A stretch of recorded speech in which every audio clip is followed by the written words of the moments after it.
No filme O Voo, Denzel Washington interpreta um piloto de avião que vive bêbado ou cheirado e que um dia vai parar no tribunal por causa de um quase acidente. Para escapar da prisão, ele conta com um advogado da companhia aérea, com os malandros do sindicato e até com um álibi: culpar uma aeromoça pelas garrafinhas de vodka encontradas na sua cabine. Tudo ensaiado, tudo armado, tudo certinho, mas na hora H ele tem um ataque de sincericídio e confessa que bebeu. Ontem aconteceu algo parecido. Lula fez uma coletiva com a imprensa amiga e tudo ensaiado, tudo armado, tudo certinho. Mas na hora H ele teve um ataque de sincericídio e confessou que fez merda. Ele quase fez o marqueteiro dele ter um infarto e, sem querer, criou o melhor meme do ano.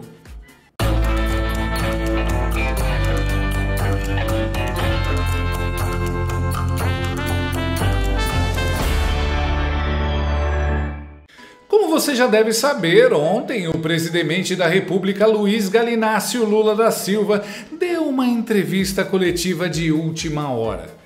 Claro, uma entrevista coletiva entre aspas. Ambiente controlado, como de costume, com apenas jornalistas amestrados que não fazem uma pergunta inconveniente e nunca questionam as mentiras que o bebum fala. E bicho, como ele falou mentiras! Do início ao fim. Para você ter uma ideia, só nesse pequeno trecho de 1 minuto e 20 há 4 mentiras cabeludas. Repetir o seguinte: não existiu rombo fiscal.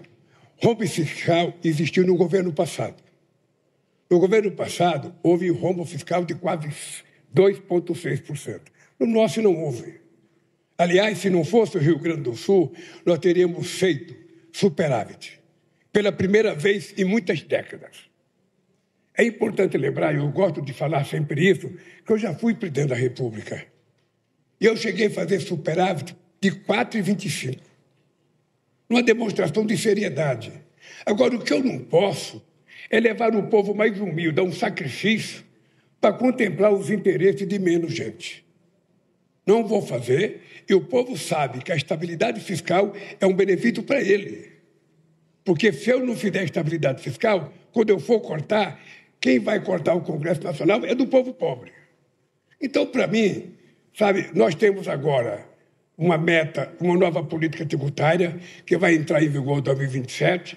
A gente pode ter muito mais capacidade de investimento, a gente pode ter muito mais capacidade de arrecadação, e eu tenho que esperar cada período para saber como é que vai ser.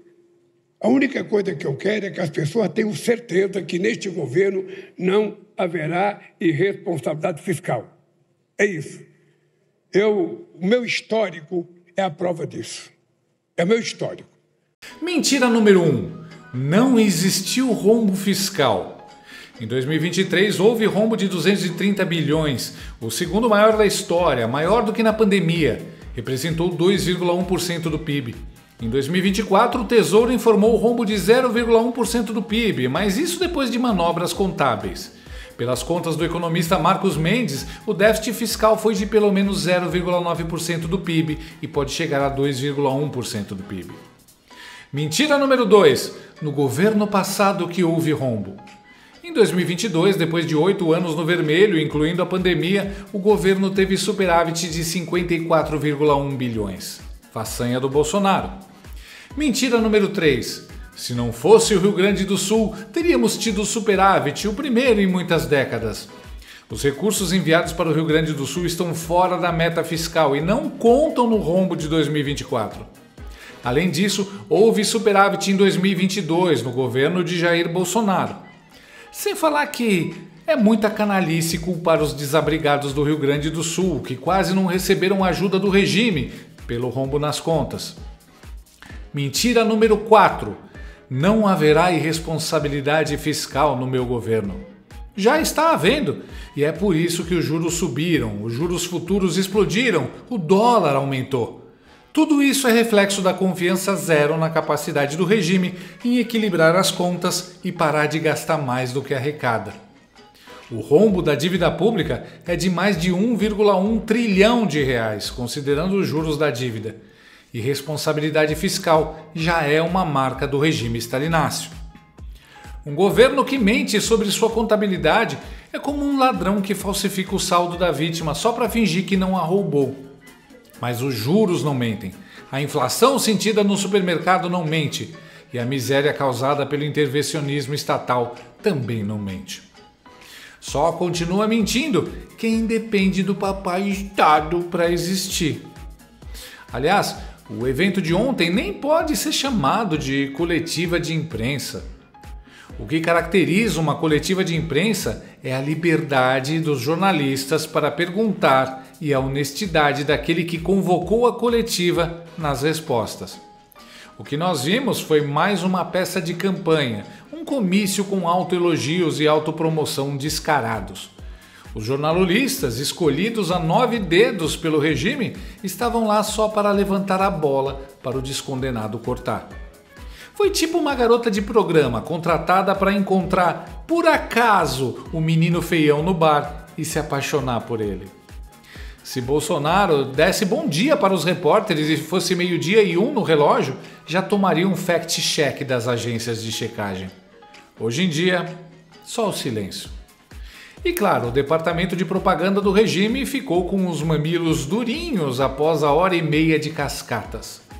Talvez tentando descolar um aumentinho do novo chefe da Secom, o Sidônio Palmeira, o pessoal da Globo News elogiou a renovada na comunicação do Bebum.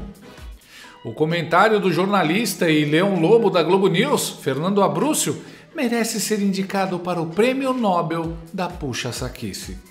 Olha, eu acho que a coisa mais importante que resume a entrevista do Lula é que ele deu uma renovada, na verdade. Ele pareceu ser mais novo, mais leve. Havia até um debate se ele já não tinha idade mais para ser candidato a presidente, se a sua proposta tinha envelhecido. E do ponto de vista, digamos, da forma, ele deu uma renovada brutal hoje. Foi um Lula mais dialógico com a imprensa, um Lula que mostrou ter capacidade de ter jogo de cintura, inclusive no comentário sobre o Kassab foi um comentário mais bem-humorado, mas isso não será suficiente simplesmente para ganhar a eleição de 2026. Eu acho que essa nova cara da comunicação, Aline, ela é importante para começar um novo trajeto enquanto ele vai escolhendo que marcas vai realçar até 2026. Essa nova cara da comunicação é importante para negociar a reforma ministerial. Porque mesmo o Kassab dando uma cutucada no Lula, duvido que o PSD, digamos, não aceite ganhar mais um novo ministério se for um bom ministério. O PSD vai aceitar. Então, o Lula, na verdade, está sorrindo, dizendo: eu quero conversar, quero ter amigos, quero ter aliados. Isso, no curto prazo, é importante. Para 2026, ele precisa juntar essa nova forma de comunicação com marcas de seu governo. E marcas não são apenas, Aline, questões vinculadas à propaganda, ao marketing.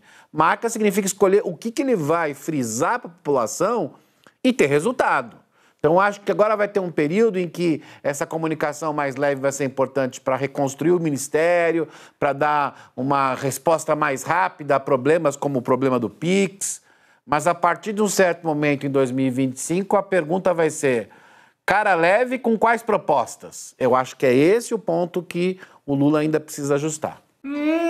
Janja que se cuide, pois parece que tem gente interessada no posto de primeira-dama. O país afundando e o comentarista vem dizer que o mais importante é que Lula rejuvenesceu. Meu Deus. Mano, que fala constrangedora. Eu fico imaginando o pai desse cara assistindo ele falar isso na TV e pensando: como eu fui criar um bosta de um puxa-saco ridículo desse? 50 milhões injetados na mídia, dá esse resultado. Os jornalistas até rejuvenesceram o Lula, mesmo com todas as groselhas que ele falou ao longo da entrevista. Já começou a campanha Sharp as Tech, versão brasileira. Não funcionou com o Biden. Vamos ver como vai ser por aqui. Que piada. Ali estava o velho Lula de sempre, com toda a sua burrice e cara de pau. Foi um festival de mentiras e bravatas, enquanto procurava mais uma vez botar a culpa de todas as suas lambanças num inimigo imaginário interno. Era uma reunião de pauta entre as gargantas de aluguel e quem as aluga. Ele pareceu mais leve. Mano, o que tem que ficar mais leve é a conta do supermercado, é a carga tributária. Que vergonha! Meu Deus, o sujeito mente por 1h30, mentiras fáceis de verificar, questionar e desmentir. Mas os jornalistas não questionaram nada e conseguiram até bater palmas pro Bebum. Aí vem esse Zé Ruela do time de reservas da Globo News dizendo que o Lula pareceu mais novo. Lula parece renovado? Mais leve? Discordo. Além de ser um cara que caiu do banquinho tomando banho e tá só o pó da rabiola, ele continua a ser o mesmo político que foi condenado em todas as instâncias e que depende dos amigos do STF para sair dos problemas em que se mete. Essa imprensa militante acha que passar pano assim vai ajudar. Não vai. Nenhuma fantasia que o Lula usar, orientado pelo marqueteiro pago por nós, surtirá efeito. Aliás, a maior ironia é que no Festival de Mentiras de ontem, a cena mais marcante, a cena que todo mundo está comentando, foi a da única verdade que o Lula falou. Eu explico. Num momento de improviso, o Bebum sem querer foi sincero e falou isso. Eu dizia para o Pedro, não se preocupe com pesquisa, porque o povo tem razão. A gente não está entregando aquilo que a gente prometeu. A gente não está entregando aquilo que a gente prometeu. Então, como é que o povo vai falar bem do governo se a gente não está entregando? É preciso ter muita paciência. É a primeira vez que eu vejo o Lula falando a verdade. Pronto, os caras da Secom gastam milhões para Daniela Lima, Natuza, Miriam Leitão falarem que o Brasil tá uma maravilha. E aí o Lula vai lá e pá! Destrói tudo com um ataque de sincericídio. É uma confissão feita após queda nas pesquisas que contraria a narrativa do próprio governo de que a economia está indo bem demais e que o problema é só da comunicação. Não! E quando a gente achava que não poderia ficar melhor, a surpresa! Algum anjo iluminado conseguiu gravar essa cena de outro ângulo e captou a reação do marqueteiro Sidônio. Ela é impagável. Não se preocupe com pesquisa, porque o povo tem razão. A gente não está entregando aquilo que a gente prometeu. A gente não está entregando aquilo que a gente prometeu. Então como é que o povo vai falar bem do governo se a gente não está entregando? O cara praticamente gritou sem emitir som. Confira comigo no replay. Porque o povo tem razão. A gente não está entregando aquilo que a gente prometeu. Então como é que o povo vai falar bem do governo se a gente não está entregando? É preciso ter muita paciência. Primeiro porque eu sou um cara que não me preocupa. A pesquisa não é feita para você gostar ou não gostar. A pesquisa é feita por você. O Sidônio tendo um piripaque e logo em seguida tentando manter o sorriso de fachada é o que me quebra. Me lembrou isso aqui. Are you gonna miss your mom? No. No? Oh, don't cry. Are you...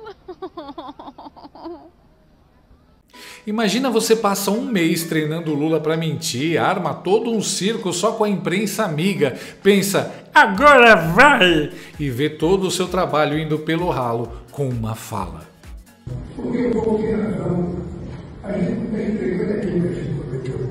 Então como é que o povo vai falar bem do governo se a gente não está entregando? O corpo fala, Sidemônio já deve ter precificado o custo dessa exposição para a carreira dele.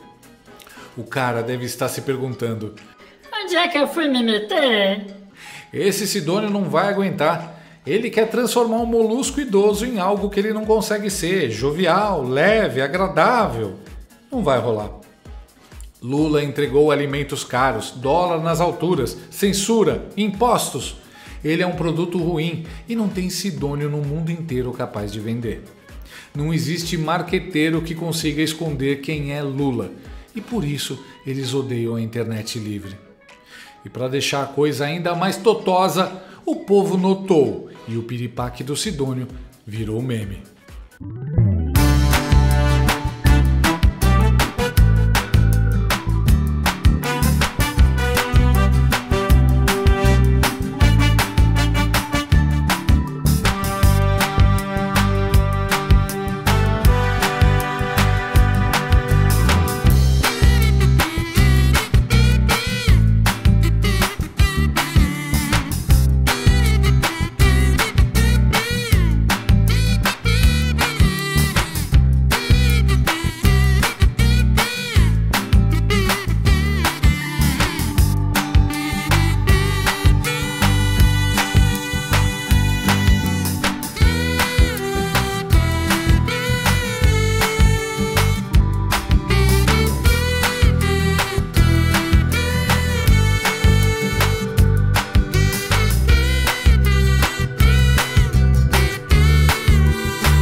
Parabéns, Sidônio! Continue assim, a gente tá adorando. Assim como Denzel Washington no filme O Voo, nem toda a preparação dos advogados e marqueteiros foi o suficiente para encobrir a verdade. Em 2023, Sidônio disse num curso que os memes estão derrotando a política. Ele tem uma obsessão em destruir os memes para que seu patrão de 9 dedos possa sobreviver. E o que aconteceu? Sidônio mal chegou e já virou meme. Aprendeu certinho a lição. Bem-vindo à Guerra Cultural, Sidemônio. Espero que você já tenha pedido aumento. Procurados pela Justiça. Uma distribuição Warner Bros. Televisão. Versão brasileira, Herbert Richards. Gostou desse vídeo? Então inscreva-se no canal, comente, curta e compartilhe com seus amigos. Não gostou? Compartilhe com seus inimigos. Até o próximo vídeo, se o mundo não acabar antes. Por hoje é só.